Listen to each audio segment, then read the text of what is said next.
Want your boss to put some real action behind the rhetoric when they talk about making your workplace more inclusive? Find out how to hold their feet to the fire to demand diversity on the Diversity Dude podcast with Reg Clark.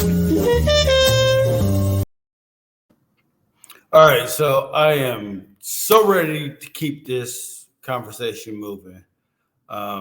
I know I start off every show saying I'm ready to keep this conversation moving because I always end it by saying, let's pay the meter and park it right there. But when I say I'm ready to keep this conversation moving, I cannot mean it more than I mean it right now. And because what I want to do is I want to claim and proclaim that the age of diversity is over. It's dead. We're done with diversity. It's ended, finito, done. Pull the curtains. It's over. And so let's talk about why I say that. And diversity has been around since probably the early 80s to mid 80s. So it had a 40-year run. Diversity has had a 40-year run. And when you ask yourself, where are we right now? That's a good question. Let me tell you where we are with diversity right now. But before I say that, let's talk about other ages that have ended. Ages that have ended, the Renaissance age, the Roaring 20s, many stages in art, where we've gone from cubism to realism and futurism. So art has continued to progress. So in these ages, we see progression. So when I get back to diversity, I say the diversity gauge is over after 40 years. The question is, what's next? What is the next stage for us? What's the next age? And I would argue, I'm not saying that I know everything and that I'm the end all be all of everything, but I would argue that the next stage is really getting into this age of inclusion. So let's retire diversity. And what's weird, and I've said this before in past podcasts, is that no one has ever done anything to create diversity. Diversity is the most existentialist thing there is in the world, right? It is because it exists, period. Diversity just exists. So for years, what we have done is we've created these movements in the name of diversity, which was, to me, a very myopic thing that we did, right? It was very narrow in scope, right? So when we think about the women's suffrage, right? You know, women voting, when we think about LGBT rights, when we think about pay equity for women and people of color, a lot of things that the civil rights movement was about really impacted more than people of color, but people of color just had the most stark contrast of diversity and wanting to be this expression of what diversity was. So 40 years ago, 50 years ago, 60 years ago, the idea of diversity was, it wasn't really, in my mind, it wasn't really about diversity. It was about inclusion, but the best way to express it was diversity.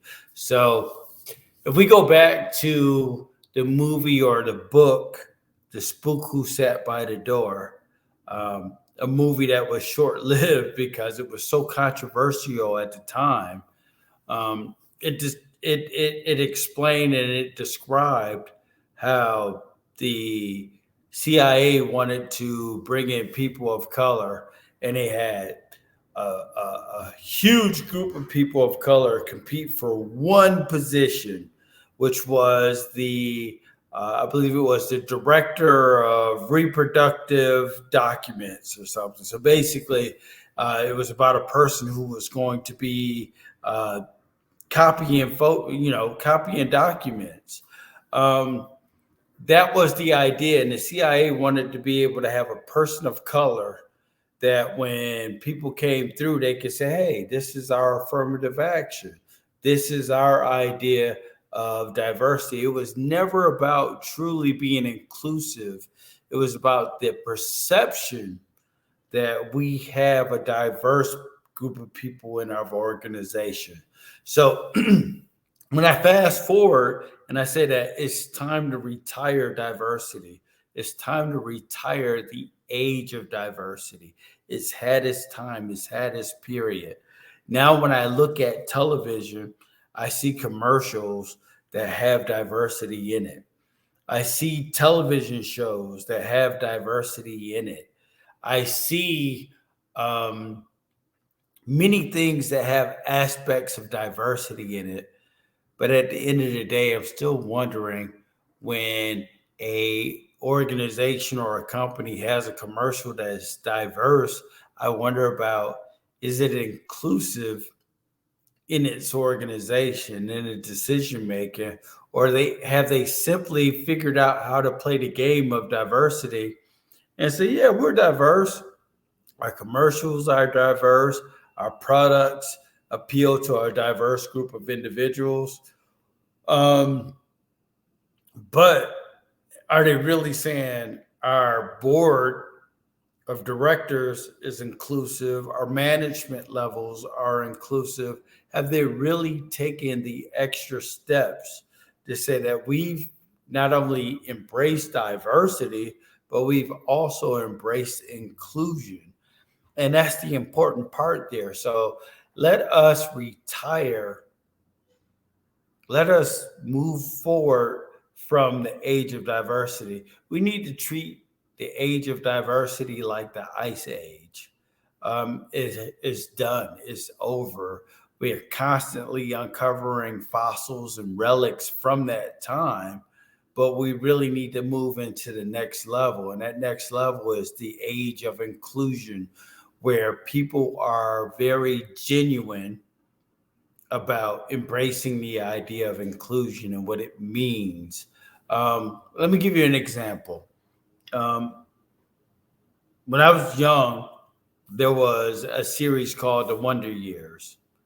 If you looked at The Wonder Years, it didn't include many people of color at all in it. As a matter of fact, I don't know if it had maybe more than one or two people of color in it. Years later, Chris Rock came up with Everybody Hates Chris, which in my opinion was like the original, person of color vantage point of The Wonder Years. Now they've done another reboot of The Wonder Years. And this is told from the vantage point of a person of color, African American. That right there to me is diversity. But inclusion would have been if the original series of Wonder Years had really told the story from all sides. Not only a white kid growing up, but what it had meant for a Black or a Latino or a LGBTQ person growing up in that same period. That would have been the inclusion part. So what we have a habit of is we have a habit of telling the story individually from different viewpoints, but not from a collective viewpoint.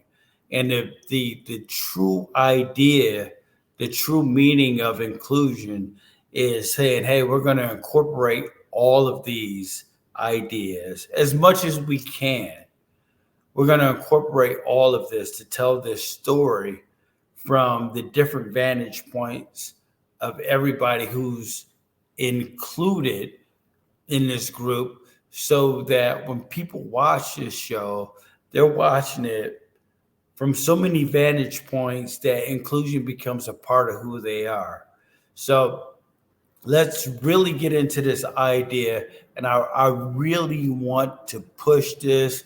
And I hope that people start to get into this. But let's say that the diversity age is over, it's finished, it's done, it's retired, and it's time for us to move into the age of inclusion, an entirely different viewpoint, vantage point, ideology of saying, yeah, if you're still practicing diversity, you're outdated. You're done. You're behind the curve. You're not bringing anything avant garde to your organization. You're actually behind the times because you're basically still celebrating the bee's knees. You're still celebrating the roaring 20s when we're really in a whole different environment. Diversity is the Texas Instrument of calculators, and inclusion is the iPhone 13. It's the difference really moving forward and wanting to see change and saying that we embrace new. If you're holding on to diversity, um, you're basically holding on to things of a bio era, and we really need to talk about inclusion. So if you have a chief diversity officer, or if you have a consultant that's telling you about diversity, the next step is getting them to the next level to help your organization to the next level. I'm always happy to talk about these things. Um, I'm very measured in my approach because I could be very incendiary about these things, but I choose to be very measured in my approach. And I'm just going to say this: if you're still practicing diversity, if your focus is still diversity, you're outdated. You're old, you're behind the times, and it's time to join the new age, which is the age of inclusion. And I think I'm going to pay the meter and park it right there. Tune in each week as Reg Clark shows